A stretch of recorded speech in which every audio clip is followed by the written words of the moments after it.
Alright, hey YouTube, I don't normally make videos, but I'm going to give this a shot, see how it goes. So first thing you want to do to make audio reactive ZGame editor visuals is to get virtual audio software.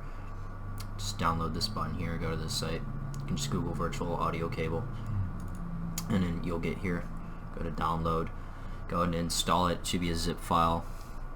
You should know how to do that before you do any of this. It's kind of a prerequisite. Once you get that installed, restart your system. It's gonna get you everything you need here. It's gonna install this for you here.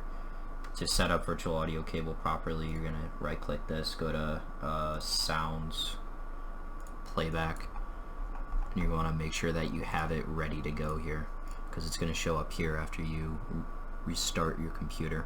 It doesn't really need to be changed to default or anything, but I just make sure it's at 100% levels. Change it to something that sounds nice, so I just put it up to here so it sounds okay. Let it have control over things, I just leave that off. So once that's ready to go, you need to have music start coming through it. So you go to open sound settings, open volume and device preferences.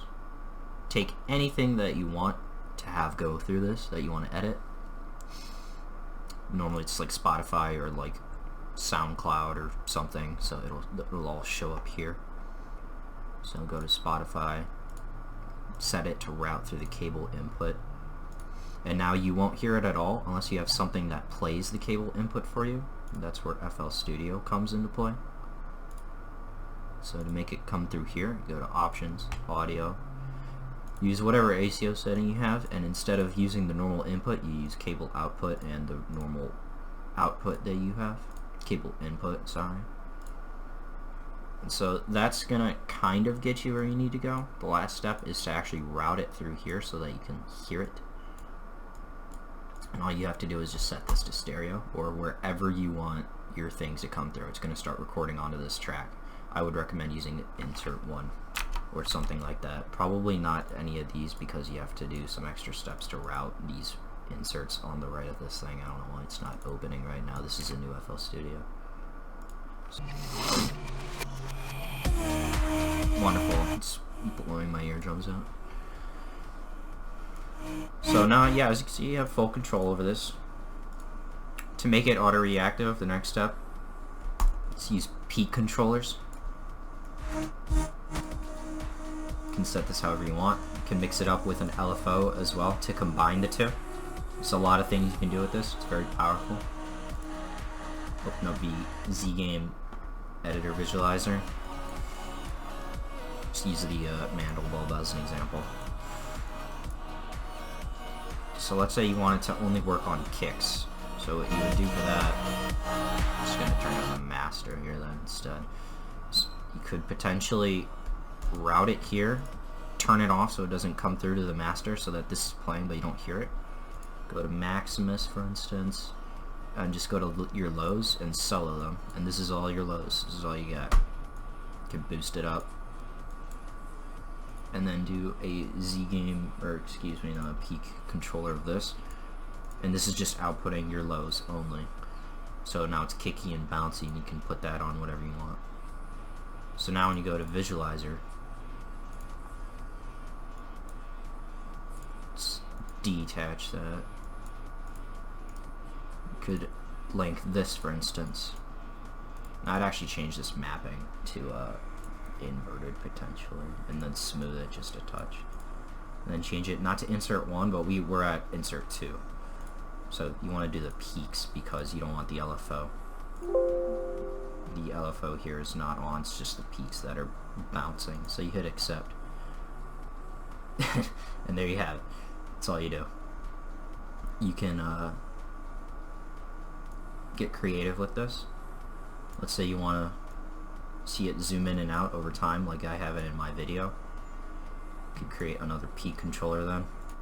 And I would label these or name these so that it's very clear what they do. So like this one's going to be a sine LFO. I'll just turn off the volume entirely and just only use it as an LFO. And I'll just keep it at that speed so you can see what's going on. But when I link it, here it is. instead of peak, you want LFO. And you could just leave it to this input, but this is very powerful for controlling exactly how you do it. You want to know how to use mapping formula. You can use some of the presets that it uses, but you definitely want to know how to do this from scratch so that you have complete control over your knobs. Now, as you can see, it controls the slider to zoom in and out. You can change this real time with either other. You could potentially link the speed like this to give it a bouncy effect.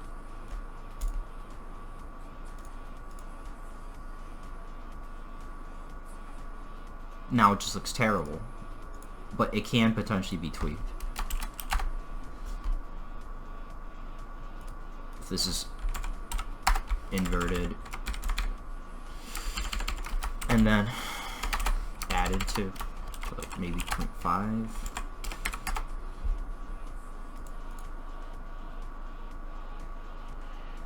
So you can see how it's affecting it. So only when it's playing, the LFO can go that fast. Just causes it to go a little bit faster. It can be completely tweaked to your liking. You can do whatever you want with it. You can see how the kick slowly makes it pump in and out a little bit faster. And if you're like, oh, I like that, I want to emphasize that, then you can turn down in that case, or turn up the effect like this. Hold on, I need Dreamscape back. Damn it.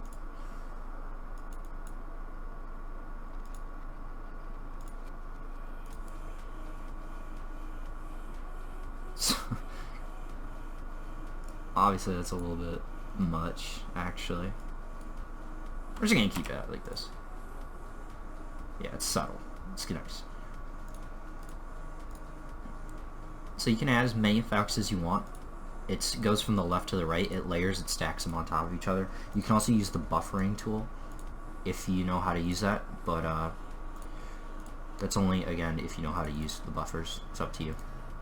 I actually didn't use buffers at all in my last video. Let's see what's going on here. The post-processing is going to be important, actually. Use the blooming, for instance. So it looks like shit here, but you could potentially, let's see, turn off the dilation. Yeah, you could potentially like use the kicks from this thing.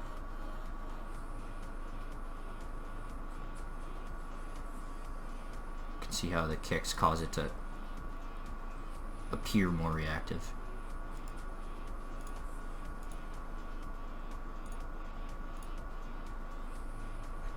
So yeah, really basic thing. And you're like, oh, I don't like how that opens up. Well then, first off, I would actually invert that. And then something like that. And it's just simply just changing how exactly it goes from 0 to 1. In this case, because it's inverted with this negative here, it pumps it this way instead of the other way. It can also be inverted here. You can literally just flip it and then change the base up to the top, so now it's inverted.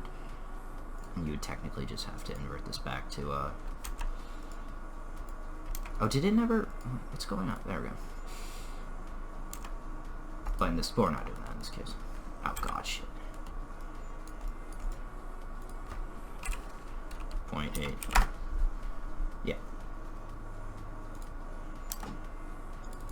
Wait, something broke. What happened?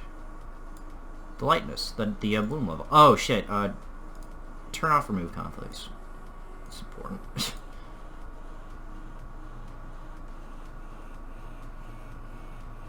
Why is this doesn't look like it's actually doing anything. Oh yeah, it is. It's turning up the bloom. It is. Yeah, so you can just start linking these at your leisure. Just turn up position X effect. You can see how having that thing on, this pause play button, that it messes with it.